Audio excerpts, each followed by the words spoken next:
நான்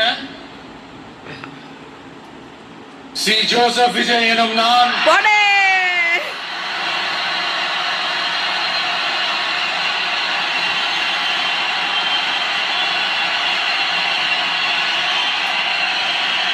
சட்டப்படி அமைக்கப்பெற்ற இந்திய அரசியல் அமைப்பின்பால் உண்மையான நம்பிக்கையும் மாறா பற்றும் கொண்டிருப்பேன் என்றும் இந்திய நாட்டின் ஒப்பில்லாத முழு முதல் ஆட்சியையும் உரிமையையும் நிலை நிறுத்துவேன் என்றும் தமிழ்நாட்டு அரசின் முதலமைச்சராக உண்மையாகவும் உளச்சான்றின்படியும் என் கடமைகளை நிறைவேற்றுவேன் என்றும் அரசியல் அமைப்பிற்கும் சட்டத்திற்கும் இணங்க அச்சமும் ஒருதலை சார்பும் இன்றி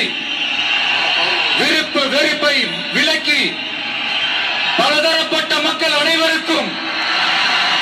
நேர்மையானதை செய்வேன் என்றும் ஆண்டவன் மீது ஆணையிட்டு உறுதிமொழிகிறேன்.